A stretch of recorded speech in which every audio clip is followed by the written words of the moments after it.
আজকে আমরা ডিআইটি ইনস্টিটিউটের লিড ডিজাইনার রাজু ভাইয়ের সাথে কথা বলবো। আসসালামু আলাইকুম রাজু ভাইয়া। ওয়ালাইকুম আসসালাম, প্রিয় সারিন। আলহামদুলিল্লাহ ভাইয়া ভালো। আপনার ব্যস্ততার মাঝে আমাকে সময় দেওয়ার জন্য ভাইয়া ধন্যবাদ। হ্যাঁ, কোনো সমস্যা নেই। কি জানতে চাচ্ছ? ভাইয়া, লিস্টিং ইমেজের গুরুত্বটা কেন? লিস্টিং ইমেজের গুরুত্বটা আসলেই এখানে অনেকভাবে বলা যায়। ফার্স্ট অফ অল যদি আমি বলি, যেখানে সবার আগে গুরুত্বটা হলো যে কাস্টমারকে প্রোডাক্ট সম্বন্ধে ইনফর্ম করা, যেটা আসলে নর্মালি আমরা টেক্সট দিয়ে করা হয়। সেখানে আমরা চেষ্টা করি যে গ্রাফিক্সের মাধ্যমে এই জিনিসগুলো, প্রোডাক্টের ফিচার থেকে শুরু করে বেনিফিট যা যা আছে জিনিসগুলো কাস্টমারকে শো করতে।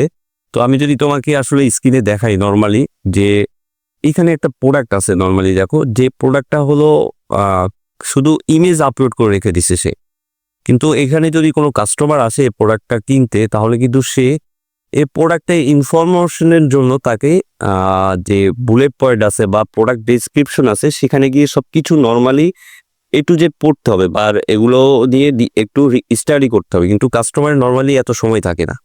এ কারণে লিস্টিং এর গুরুত্বটা এইখানেই হলো সবচেয়ে বেশি, যেখানে কাস্টমার এসে তোমার, যদি আমি দেখি কোনো একটা প্রোডাক্টের লিস্টিং করা আছে, একটা প্রোডাক্টই ধরো এটা হলো একটা ব্যাকআপ মেশিন, এখানে আসলেই দেখা যাবে কাস্টমার ফার্স্টেই মেন ইমেজ, এটাকে হিরো ইমেজ বলে, এখানে আসলে সে বুঝতে পারবে যে এই প্রোডাক্টের সাথে কি কি ইনক্লুড করা আছে, যেটা খুব সহজে কাস্টমার ক্যাচ করতে পারবে যে এই প্রোডাক্টটা কিনলে ওর সাথে এই জিনিসগুলো ওর সাথে পাবে।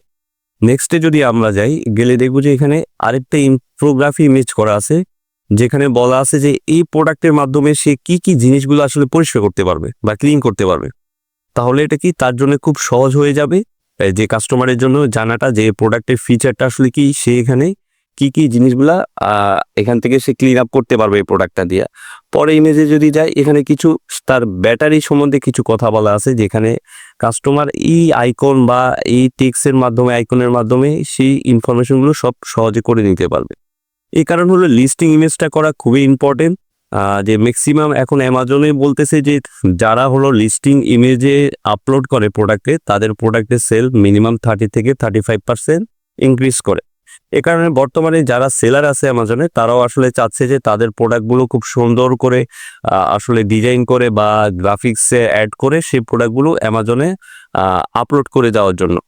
এ কারণে লিস্টিং ইমেজটা আসলে গুরুত্বপূর্ণ সবার জন্যই। আর এখানে আসলে কাস্টমার ইমেজের মাধ্যমে সব ইনফরমেশনগুলো খুব সহজে কাস্টমার সেগুলো পেয়ে যাচ্ছে। কারণ আমাদের বুঝতে হবে যে কাস্টমারের আসলে এখানে আমাদের অ্যামাজনে অনেক বেশি কম্পিটিটর, এই জন্য কাস্টমার অতটা বেশি একটা প্রোডাক্টের বেশি পিছে সময় দেয় না। সর্বোচ্চ দেখা যায় 30 থেকে 40 সেকেন্ড। সেই 40 সেকেন্ডের মধ্যে আমাদেরকে কাস্টমারকে ক্যাচ আপ করা বা তাকে অ্যাট্রাক্ট করা যে আমাদের প্রোডাক্টটা বেস্ট, আমাদের প্রোডাক্টটা সবচেয়ে ভালো। এই কারণেই লিস্টিং ইমেজের মাধ্যমে আমরা এই জিনিসগুলো ফুটিয়ে তুলি, যেন কাস্টমার সহজেই যে সেলার আছে সেই সেলারটা প্রোডাক্টটা সহজে কিনে ফেলতে পারে। এই হলো আসলে লিস্টিং ও ইমেজের গুরুত্ব।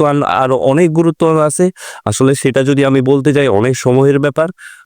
এই কারণে সংক্ষেপে যদি বলতে চাই, লিস্টিং ইমেজ করলে একটা কাস্টমার, একটা সেলারের মিনিমাম 30 থেকে 35% সেল ইনক্রিজ করে, অ্যামাজন এলগরিদমের মাধ্যমে সেটা ইনক্রিজ হয়ে যায়।